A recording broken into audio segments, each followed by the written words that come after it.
Ketika saya menerima Yesus, keluarga saya semua tidak ada yang mau menerima saya. Saya dianggapnya orang kafir. Saya dianggapnya orang yang mempermalukan keluarga. Saya dianggapnya aib, saudaraku. Saya diusir dan tidak lagi diterima sebagai bagian keluarga. Tapi tidak apa. Kenapa? Ketika saya belajar Alkitab, Yesus berkata, kamu akan dibenci banyak orang karena namaku tanpa alasan.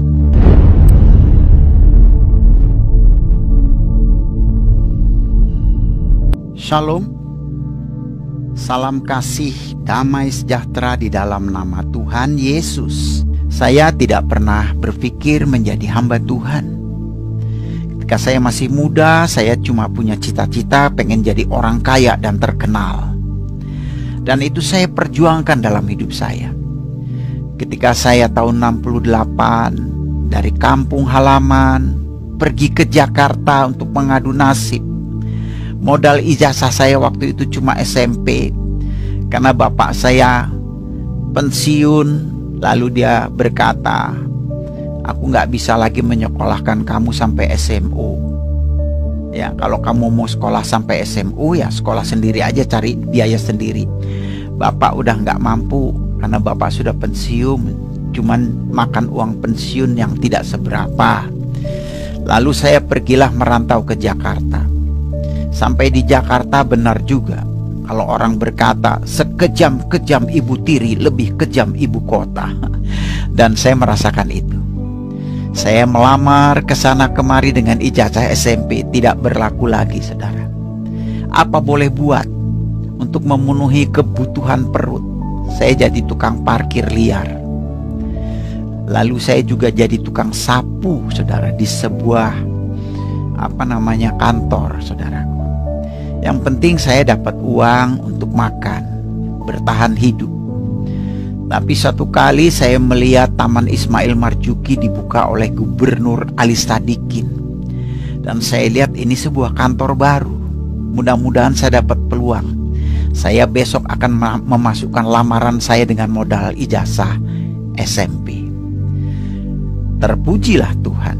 Seminggu kemudian saya dapat panggilan, diwawancara. Ditanya, selama ini pekerjaannya apa? Saya bilang, selama ini saya bekerja jadi tukang parkir liar. Maka orang yang mewawancara berkata, kamu saya terima di kantor ini. Jadi apa, Pak? Tetap jadi tukang parkir, tapi tidak liar lagi. Saya di bawah naungan sebuah perusahaan. Bekerja setiap jam 8 pagi sampai jam 2 siang. Waktu yang lainnya saya pergunakan untuk melanjutkan sekolah sampai tamat SMU. Dengan gaji dari perusahaan itu, saya berjuang terus, saudaraku. Sampai akhirnya tamat SMU tahun 72. Setamat SMU, entah bagaimana tiba-tiba saya diminta untuk melamar jadi pemain film. Karena kebetulan sebuah perusahaan film sedang mencari pemain yang seusia saya. Saya dites, dan yang dites banyak, saudaraku. Ada puluhan orang. Tapi ternyata saya yang dinyatakan lulus. Dan akhirnya saya main film. Film yang pertama saya adalah Aku Tak Berdosa. Padahal dosa saya banyak ini, saudara. Dan ternyata film itu sukses. Saya langsung dapat peran utama. Sejak itu saya masuk ke dalam dunia film, tercatat sebagai salah satu bintang film. Saya mulai main dari film ke film, sampai akhirnya tahun 77 saya sukses. Saya main film Ali Topan, Anak Jalanan. Wah, sukses. Digandrungi banyak orang, saudara. Yang kedua, saya kerjasama sama Chrisye. Album pertama Chrisye berjudul Sabda Alam. Saya bekerja sama dan dia sukses. Album itu sukses. Nama saya pun naik. Dibicarakan banyak orang dalam bidang musik. Yang ketiga, saya kerjasama sama Guru Soekarno Putra membuat Suara Mahardika dan itu pun sukses. Yang keempat, saya ikut lomba cipta lagu remaja se-Jabotabek dan saya juara 1. Sejak itu, apa yang menjadi cita-cita saya terwujud. Terkenal, banyak uang. Itulah cita-cita saya sejak dari muda. Nah, saudaraku yang dikasih Tuhan, bangga menjadi orang terkenal. Masih muda, masih lajang, uangnya banyak. Mukanya nggak, ya lumayan ganteng lah. Ya, dan banyak sekali wanita, cewek yang suka dengan saya. Jadi saya tidak lagi cari cewek, tapi cewek cari saya. Saya tidak lagi cari uang, tapi banyak uang cari saya. Wow. Ya, kerjanya cuma menghabis-habiskan uang. Kerjanya hanya foya-foya, keluar negeri, balik lagi. Ya begitulah saudaraku. Saudara yang dikasih Tuhan, saya sangat beruntung. Karena apa? Saya dapat kesempatan di mana Tuhan Yesus memberi saya kesempatan untuk menerima dan percaya kepadanya. Itu adalah satu momen yang sangat luar biasa, lebih dari segala yang ada.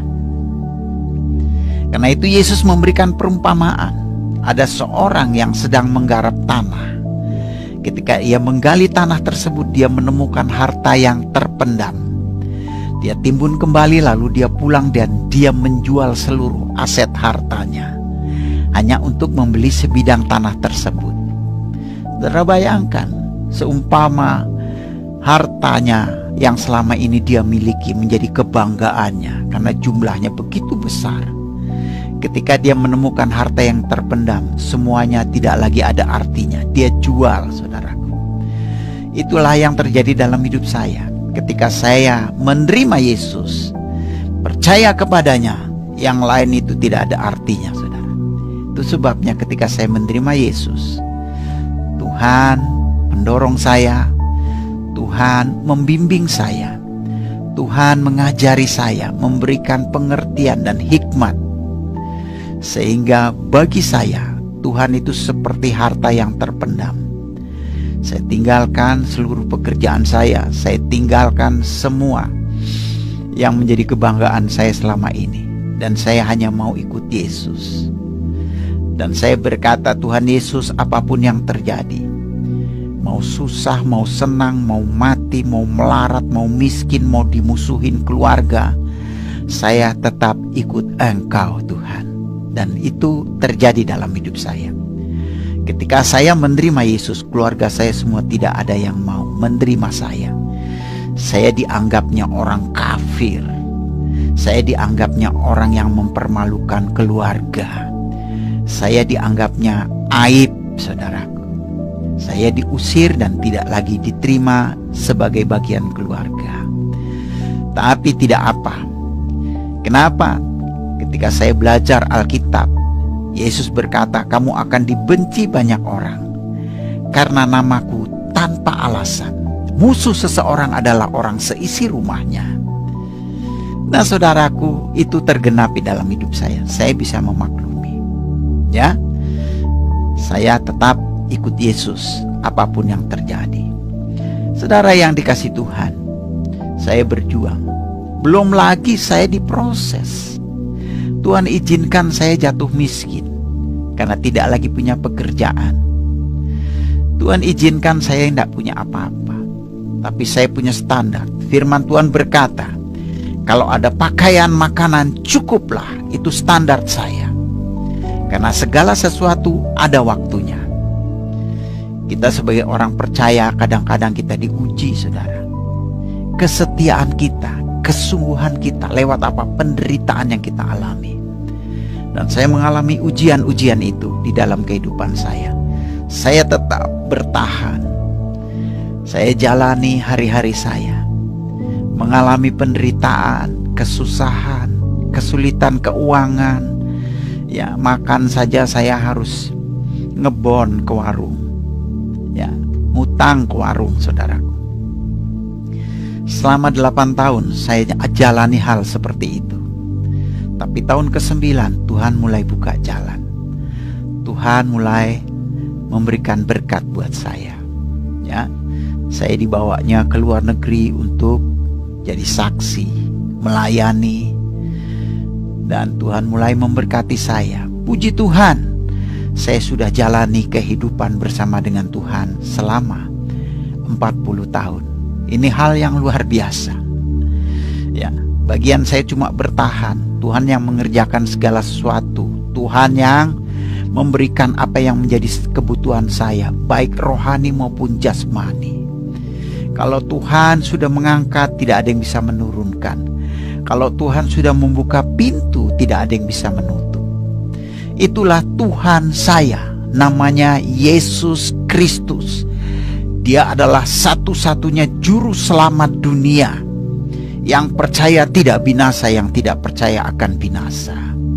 Makanya Yesus itu adalah nama di atas segala nama, baik yang di langit, di bumi, di bawah bumi, bertekuk lutut dalam nama Yesus. Dan Yesus itu punya arti. Yesus itu artinya juru selamat.